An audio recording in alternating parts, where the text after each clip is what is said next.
Merci Madame la Présidente, Mesdames et Messieurs les conseillères et conseillers communaux.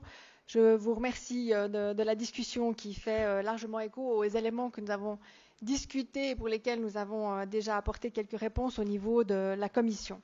Je commencerai peut-être par évoquer ce qui a été évoqué notamment par Madame Bergeron, mais par plusieurs d'entre vous, notamment par Madame Anita Messer.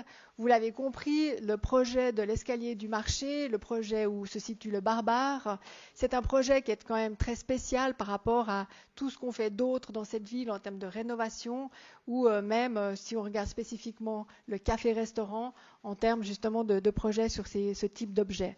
À ce titre-là, donc, c'est un objet spécial qui a nécessité l'arbitrage, l'équilibre entre ces différents domaines que vous évoquez, qui sont ceux de la protection du patrimoine, qui sont ceux des assainissements énergétiques, qui sont ceux de l'accessibilité universelle et finalement également qui sont ceux, et non des moindres, de ces contraintes que nous avons, mais qui sont pour notre sécurité en termes de feu et d'incendie. Donc un objet spécial comme celui de l'escalier du marché, plus toutes ces contraintes qui font aussi la spécificité de ce projet, ça donne, comme je l'ai évoqué, des arbitrages qui ont été faits et qui, dans un sens ou un autre, ne peuvent pas plaire à l'ensemble de vous, certainement.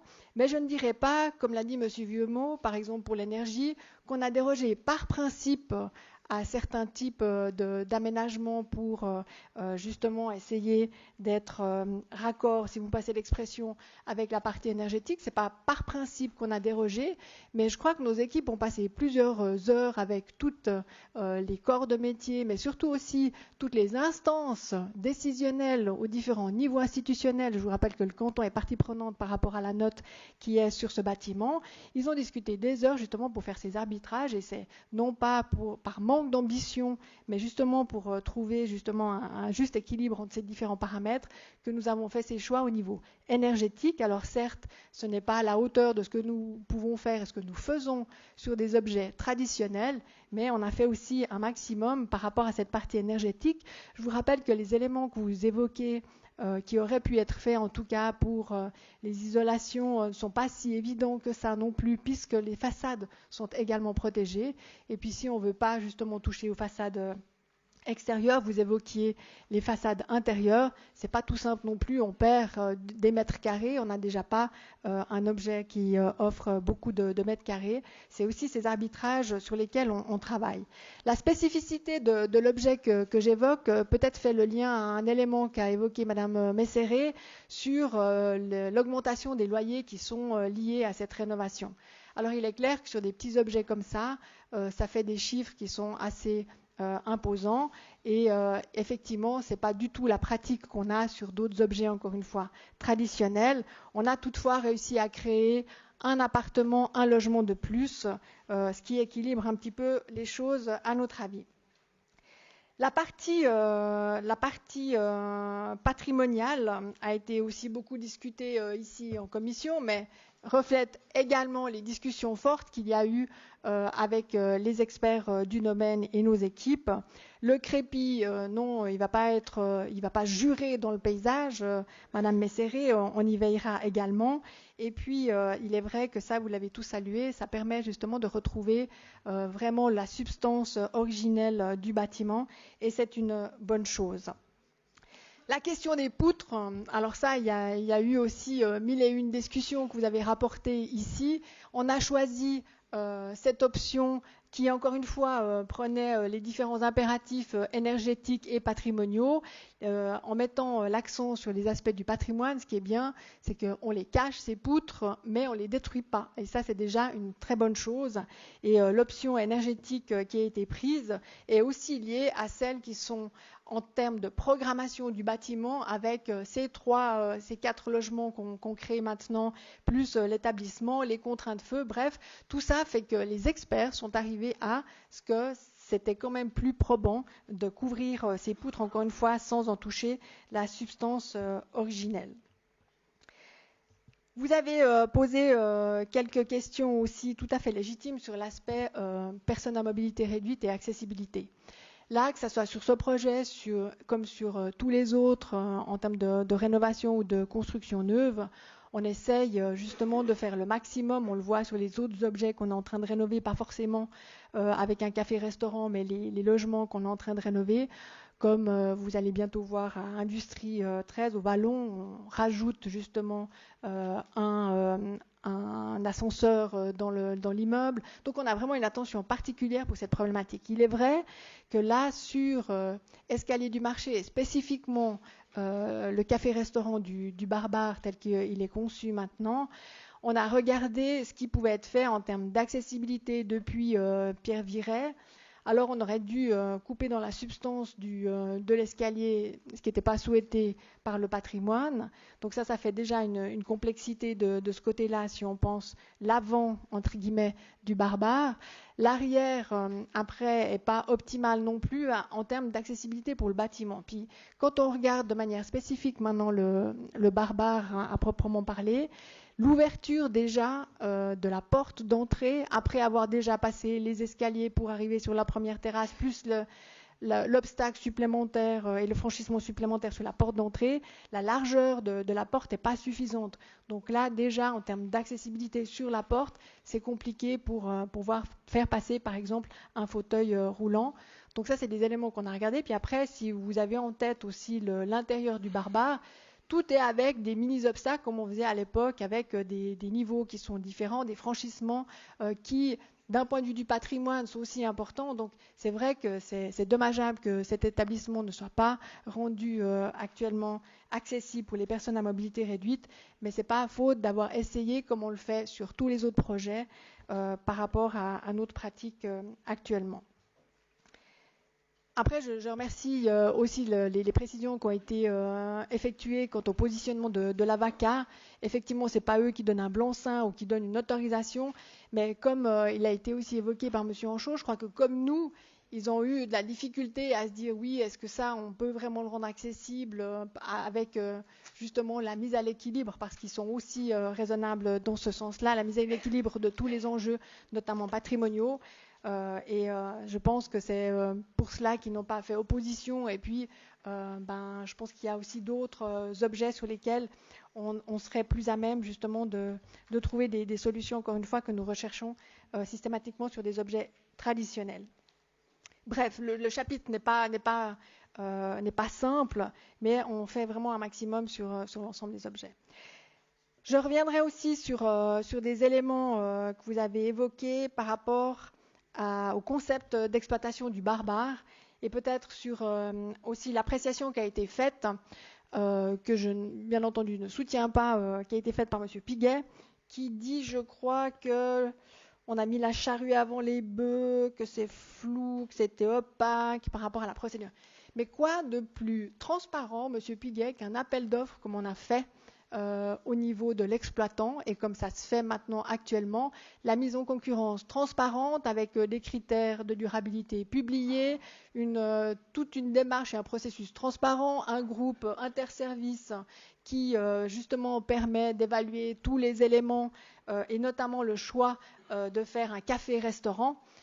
C'est quand même une procédure qui est classique, transparente, et je m'inscris en faux quand on parle d'opacité. Ceci étant dit, il est de coutume maintenant, parce que c'est plus efficace de travailler comme ça, qu'on choisisse l'exploitant assez rapidement, puisque c'est avec lui, et je pense que les professionnels de la restauration qui sont ici dans la salle ne pourraient que acquiescer. C'est quand même beaucoup plus simple, plus efficace d'avoir l'exploitant qui est défini avant, parce que les modalités ensuite d'installation de la cuisine, des éléments qui sont fondamentaux comme outils de travail, sont décidés avec l'exploitant. Donc c'est pas mettre la charrue avant les bœufs, mais c'est travailler efficacement, de manière transparente comme nous l'avons fait, que de faire la procédure telle que nous l'avons proposée. Après, spécifiquement sur la question de transformation de café en café-restaurant, c'est vrai que c'est des discussions qu'on a eues aussi, d'après mes souvenirs, en municipalité. C'est aussi vraisemblablement aussi une attente par rapport à la population. Et puis, c'est sûr qu'il y a comme disait mon collègue Monsieur Hilbrand, sur en tout cas la partie café-restaurant, il n'y a ni plus ni moins. C'est peut-être sur, comme l'a dit Madame de Cologny, sur la partie café qu'il y a peut-être des envies qui ont été émises aujourd'hui. On n'a pas eu de projet, d'après mes souvenirs, qui soit uniquement focalisé sur la partie café. Mais peut-être je me trompe, mais enfin bref, le concept qui a été choisi aussi avec des critères un peu plus globaux. Et puis, ce qui nous avait été fait comme proposition pour les exploitants retenus nous permettait de cocher, entre guillemets, si vous me passez l'expression, tous les critères de durabilité qui avaient été posés dans le cadre de l'appel d'offres. Mais c'est vrai que c'est un parti pris qu'on peut ou pas partager, café-restaurant. Il y a justement de quoi aussi discuter ce soir. Par rapport aux heures d'ouverture, en lien justement avec ce choix de café-restaurant, il est effectivement prévu une ouverture qui correspond à ce type d'établissement. Mais pour repréciser encore les choses et là faire le lien avec un des objets qui a été beaucoup discuté, ce sont les terrasses. La terrasse qui est devant le Barbare, on va l'appeler ainsi, cette terrasse-là, elle fait partie du bail des futurs exploitants. La terrasse qui est derrière, c'est-à-dire dans la cour intérieure, elle ne fait pas partie du bail des futurs exploitants, mais ils auront la possibilité, comme on l'a évoqué dans le cadre de la commission, de faire, comme il est possible dans le reste de la ville, des demandes pour 12 activités par année sur cette terrasse, et puis demandes qui doivent encore faire justement l'objet d'une décision, ça sera oui ou ça sera non, donc ça sera encore évalué à ce moment-là. L'idée des exploitants, comme je l'ai évoqué lors de la commission, c'est pas de faire du bruit et d'avoir des activités bruyantes sur cette cour intérieure, mais ils étaient plutôt partis de l'idée de faire des brunchs du dimanche plutôt à caractère familial. La question de l'accessibilité de la terrasse intérieure, de cour intérieure, elle est effectivement dévolue aux habitants pour répondre, je crois, à la question de Madame Roch. Il est bien entendu que cet espace, comme il l'est actuellement, est déjà accessible et utilisable et utilisé. Je crois que vous avez vu quelques photos, mais je crois qu'on ne peut plus présenter les photos ici, ou bien si c'est seulement applicable aux questions orales. Mais bref, on voit qu'il y a une appropriation de la cour intérieure par les habitants déjà actuellement. Il n'y a pas de volonté d'en changer par la suite. Il y a eu une question aussi sur l'annexe, je crois que c'est Madame Messeret qui l'a posée, je ne me souviens plus, pardon. L'annexe, on la laisse en l'état. On viendra peut-être plus tard avec un concept sur cette annexe. Il y a eu des questions, je crois, de Monsieur Gendre par rapport à des questions de combien ça coûte. Je crois que c'est Monsieur Gendre qui avait évoqué cela. Il me semble. Pardon ? Oui, j'y viens justement, donc des questions financières, combien ça coûte et le loyer. Par rapport à maintenant la manière qu'on a travaillé, d'où le fait qu'il est essentiel d'avoir l'exploitant aussi avant, c'est que l'exploitant il participe aussi financièrement à la rénovation et la mise en place justement de l'aménagement intérieur de son futur café. Là, l'exploitant va mettre 123 000 francs pour aménager le futur Barbare. Et puis, parce qu'on a imaginé que vous alliez nous poser la question, mais je crois qu'elle avait été aussi posée en commission, c'est de dire combien par rapport à l'ensemble de l'enveloppe maintenant du bâtiment on pourrait affecter un chiffre sur la rénovation du Barbare seulement au rez-de-chaussée.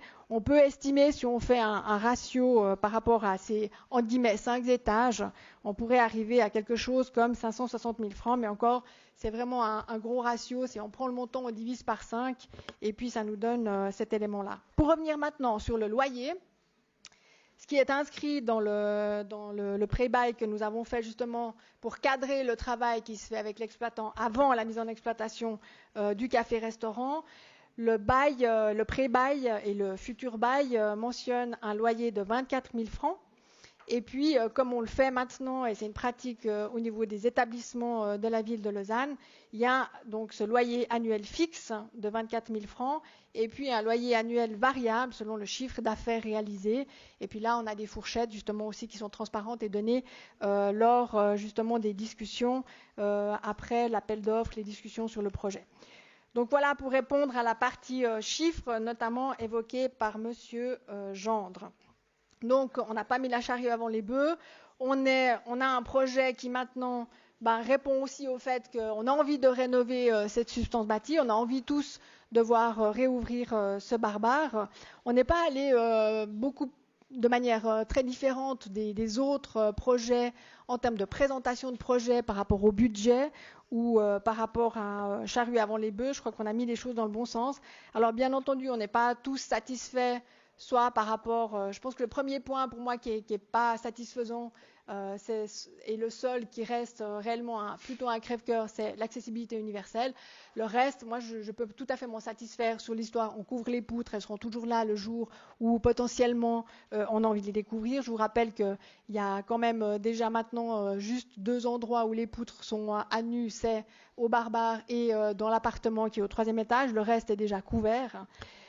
Et on va justement aller de l'avant avec ce projet-là si vous le souhaitez, parce que, encore une fois, je crois que Mme Anita Messere nous l'a dit à plusieurs reprises dans cette enceinte, maintenant on a envie d'avancer sur cette rénovation du Barbare et on n'a que trop tardé.